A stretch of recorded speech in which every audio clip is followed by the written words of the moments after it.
All right. Um, so listen, as far as the injuries go, we really don't have any to announce to you today. When you're out there, Neil Farrell has been excused just for personal reasons. So, and then he'll be back here tomorrow. Look forward to the challenge of playing the Lions. We know they're a heck of a football team. They finished the season strong last year, and Dan's done a great job with that group over the last couple of years, and he's got a couple of good coordinators. He's got good players, and so our guys know that, and we're going to prepare ourselves for a heck of a football team and in a great environment here at Arrowhead. Anyways, with that, time yours. Andy, Chris is not here today. Does this end the possibility that he could play on Thursday night? I can't tell you that. I mean, I don't know. I don't know what his agenda is or when he's coming or not coming. But we're rolling right now. I haven't put much thought into that part, Adam. Andy, was it on your radar at all? Even in OTAs, that you could be entering week one without him? Did you foresee getting this far? And listen, you're never sure how it's going to work out. I mean, you're dealing with too many people and on this type of thing, so these things can go either direction. And I don't spend a lot of time on it. I've got 90 guys or had 90 guys in the off season that we need to make sure we're going in the right direction. So, and then now we're getting ready to play a game. So you're either here or not here, and that's how I go about it. Coach, now that obviously with him not being here, how do you keep the noise out the locker room, knowing that you all are going to be asked over the next few days? Yeah, the guys know. They know how the business side works, and the guys that have a chance to play are excited to do that. So that's I'm not worried about that part. When you look at the Lions, Aiden Hutchinson, what kind of challenge do you see him facing off against Donovan this week? Yeah, well, he's a good player. He plays both sides, so he goes right or left. But he's a heck of a player. Their defensive front is solid, man. They're a good bunch right there. So the offensive line's got to really have a good week of preparation for that. Could we know that Kadarius has been recovering behind the scenes? What's his status for this week, Thursday night? Yeah, right now he's good to go. So he's moving around pretty good. Same on Snead. Yeah, yeah. We'll just take. We'll take it day by day. But right now, I tell you, they're good to go. Andy, how do you feel about your pass rush without Chris, but also Omenihu as well? Yeah, we'll be okay. We got good players, so we'll be all right.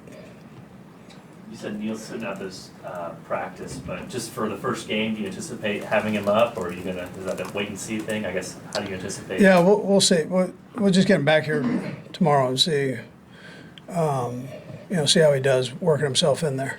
He's in shape. That's one thing he is, because he's been playing. So I'm not worried about that. I know there's playbook and everything. Is there a chance he plays Thursday? There's a chance, yeah. There's a chance. Coach, knowing that you get a chance to kick off the NFL season, getting the host, that means you obviously won the Super Bowl. How excited are you and the players to be able to start the season off right and have the eyes of the world focus on you? Yeah, the guys are. Listen, right now, the guys are focused in on the Lions, and so all the other stuff, is how it is. I mean, it's always going to be an exciting environment, but right now we got to make sure we're not looking at all that stuff, and we're looking at the Lions. They get your attention when you watch the tape. What stands out from Jared Goff when you see him on film? Yeah, Jared's a good player. We know that. We had that one game with him at the Rams a few years back, and we have a lot of respect for him. And then he had a heck of a year last year. So we're aware of Jared. Yeah. Andy, since Kadarius didn't play in the preseason, is there anything that you particularly want him to get out of this week that you feel like he's prepared to be an active role in Thursday's game? Yeah, so, just practicing. He practiced the other day, fast, and he'll get in there today and do the same thing, and then we'll just take it day by day, make sure he's feeling all right, with his leg. And I tell you the same thing with Snead. Yeah, with Snead, I mean, same deal. I mean, we're just gonna play it by ear. But Given the fact that he hasn't seen a lot of reps, plan to ease him back in a little bit, or if he's ready to go, is he full now? yeah, so we've got enough guys where we can, we rotate anyway. So it's, I think he'll be all right. Yeah. The opening game of the season, is it still get you juices flowing? Is it still different from a normal week? And, is it the same as when maybe, when you were younger back in the old days? Younger, I appreciate that. Yeah, no, it's exciting. I mean, it's great to get the season going, is what it is. I mean, that's where you get excited. You understand it's a long season, but you're focused in on every game, and you maximize yourself every game. So this week it's the Lions, and you're dug in and cranking on that. But the important thing to the players, especially the new guys, the young guys, is that it's faster than what we just had. It's not preseason, so the tempo obviously ramps up another notch. And Couple more, obviously- guys. Obviously, you can script sort of the opening plays of the game, but as the game wears on, middle, late in game, how concentrated are you going to be to make sure all the wide receivers are involved and that they're in rhythm late in the game? Yeah, we'll see. We'll play it, see how it works out. But we have the flexibility to do that. But we'll just see how things go. I think we got a good plan for that. Aaron's going to give you a million different looks on the other side, and he does a great job coordinating that thing. And so it's important that our guys focus in on getting to know what he does, and then that we have the confidence that they can function out there, and if they get a chance, that they function there. Coach, talk about what you see on film, but when you look at the tape of the Detroit Lions, what do you see offensively that they do so well? Yeah, well, it starts with our big guys. They got a nice group of offensive linemen. Obviously, the quarterback is a heck of a player. They've got a new addition in there, with the rookie that is a dynamic player, and they've got good wide receivers and tight ends. So, I mean, they're fully loaded at all the different spots. It showed that last year. So you've got to be ready for the run game, pass game. They do a variety of different things. Ben does a nice job with the offense. So. Last four. Now that it's game week, you guys have had the target on your back all off season, but now that it's here, knowing the Lions are a very motivated team, how do you make sure the guys are motivated as well to play even higher than what they maybe played last year, knowing that now they got the target on their Yeah, sure. Well, the guys know all that. They understand that. That's how they work. So they're not going to change that part. And, that comes with the territory. And you got to make sure you're ready. The only way to get ready, though, is get good at today. And, start there. And let's practice and make sure that we have an idea what the defense and offense from the Lions are doing, and then what we're doing offensively and defensively. Likewise on special teams.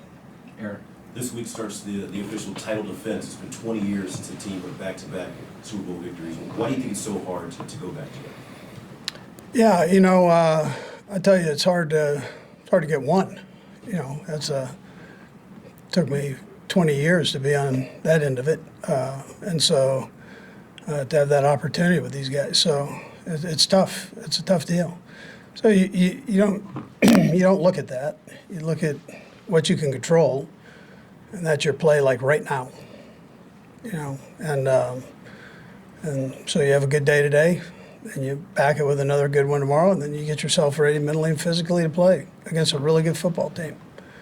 And then everything else takes care of itself. But you got to take care of business now.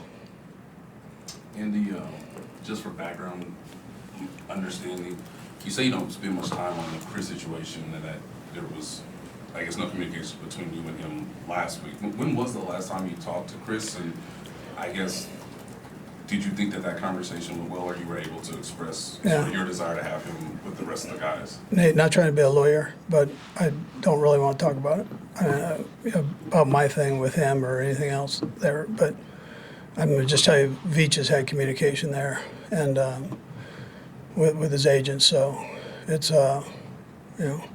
that's the important thing right now. Last one, Todd. I had a little more of a lighthearted question. We lost a fellow cheeseburger aficionado and fan of Hawaiian Yeah. shirts on Friday. Do you have any good Jimmy Buffett stories, or were you a fan or anything? Yeah, you know, I saw him play a few times at the Greek Theater in L.A. Great guy.